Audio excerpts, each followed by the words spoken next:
Dear participants of the Dubna conference, I think you are all aware that the world is at an extremely dangerous moment, and that if the present policies of the US government, the British, NATO and the EU were to be continued, that a thermonuclear war in all likelihood would occur and would lead to the extinction of civilization. I think it is clear that both the Russian and the Chinese government are fully aware of this danger. And if you listen to the speech President Putin gave, his annual speech to the both houses of the Russian Federation, he said one thing which I think is absolutely clear. It is not about the Ukraine what the present crisis is all about. He emphasized that if they would not have found the Ukraine crisis, they would have found another avenue. And that is exactly what I think is absolutely true. And I'm not saying that, as an opinion, but I'm saying that as somebody who has been actively involved together with Mr. LaRouche since a very long time to try to change the direction of the world towards a peace order for the 21st century. Now, when the Soviet Union disintegrated in 1991, we proposed an economic program which we called the Eurasian Land Bridge, the New Silk Road, which was the idea to connect the population and industrial centers of Europe with those of Asia through so-called development corridors. And in that way, we could have saved the industrial capacity of the former Comecon countries by using these capacities to build up infrastructure development corridors throughout Asia and Europe, and in that way change the conditions of the landlocked areas of the Eurasian continent to provide for a better living standard for all people on this continent.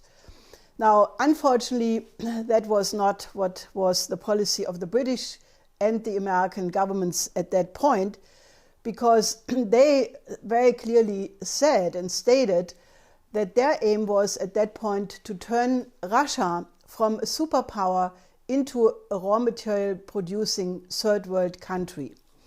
And therefore, they basically applied the first form of warfare, which was the so-called shock therapy.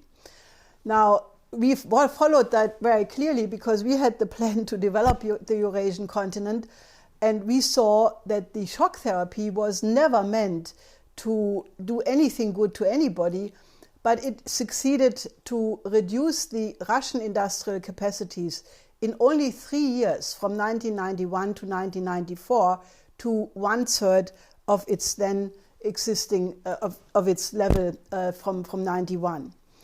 And what this period did, the 90s, the Yeltsin period, I think there are two very important books which describe that. One is from Sergei Glaziev and the other one is from Professor Menshikov, who was a very dear friend of ours and who unfortunately just passed away.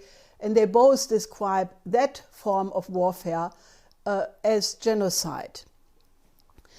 Now, the present offensive against Russia really began at the end of the 90s with the two Chechen wars, which were financed by Boris Berezovsky from London.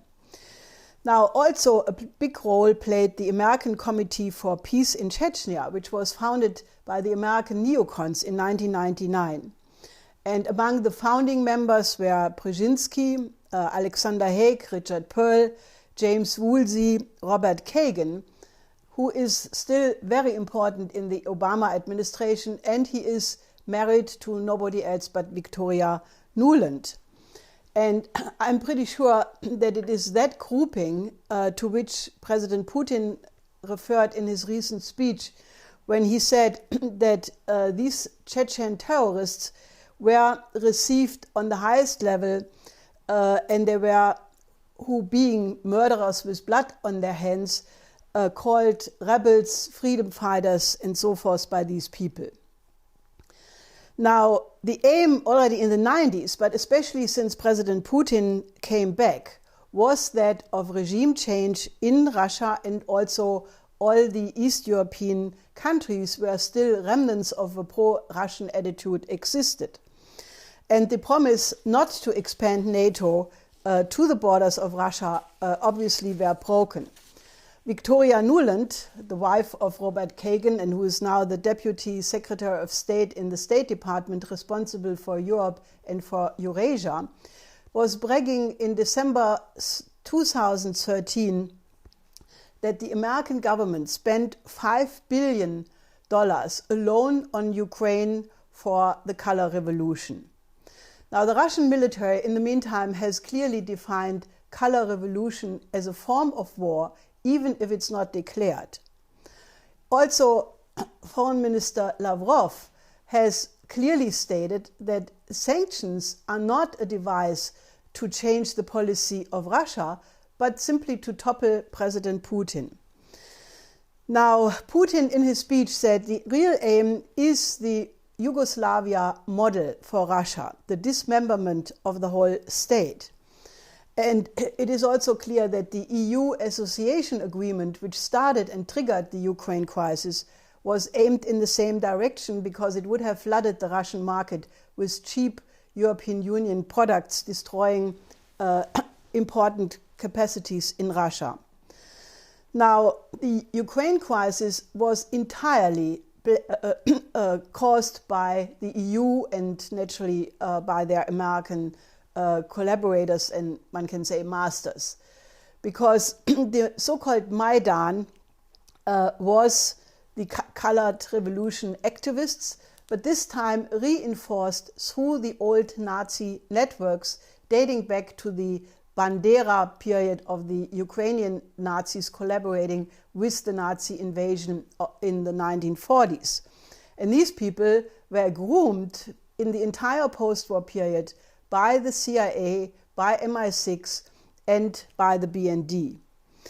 Then you had the fascist coup on the 21st of February, which again, was heavily controlled and sponsored by Victoria Nuland, who bragged in this famous taped phone conversation that they wanted to put their man Yats into the office.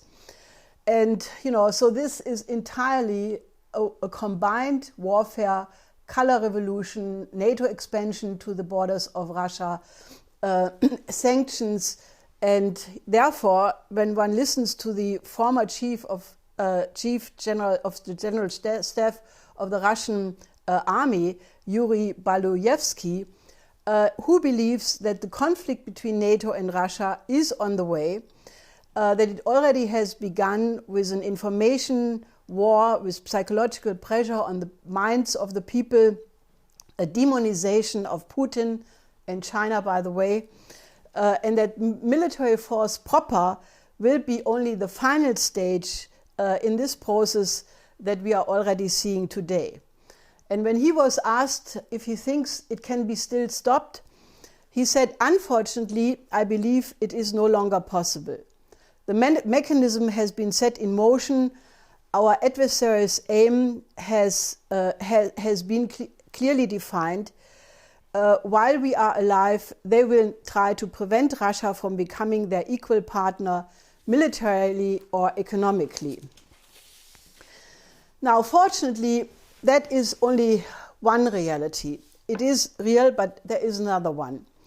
Since the BRICS conference, the summit in Fortaleza in Brazil this July, a whole completely different world dynamic has been formed by the BRICS countries, who have now inspired many other countries in the world, the Latin American countries, the CELAC, the UNASUR, the APEC countries minus the United States, but also the ASEAN countries, Egypt. Many countries have now started to take optimism from the fact that, centered on the strategic alliance between Russia and China, which was formed in May of this year and then continued through the process of the BRICS, especially after President Xi Jinping put the offer of a new Silk Road on the table, which, by the way, is exactly what we have proposed in '91 with the Eurasian Land Bridge New Silk Road, a complete explosion of optimism has started among many, many countries of the developing sector. New financial institutions are being created or have been created already.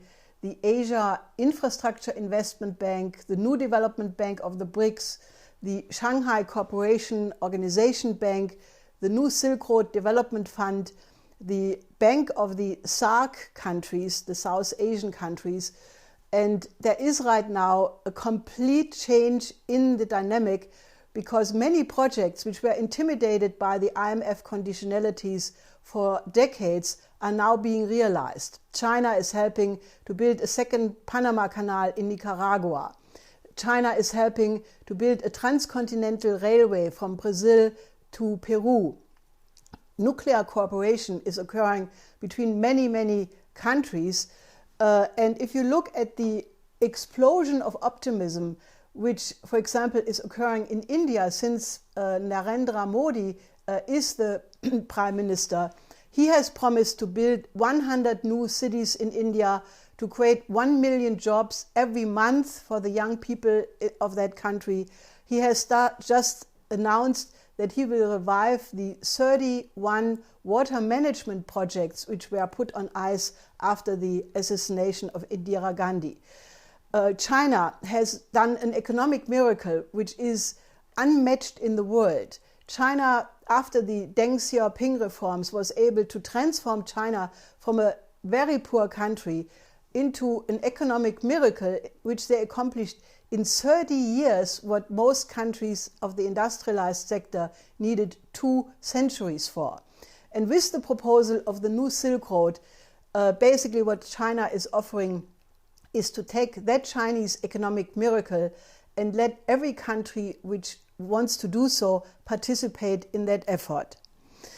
Now, after the APEC conference in Beijing recently, Xi Jinping offered to President Obama that the United States and other major countries are all invited to participate in the new Silk Road and into these in these new financial mechanisms.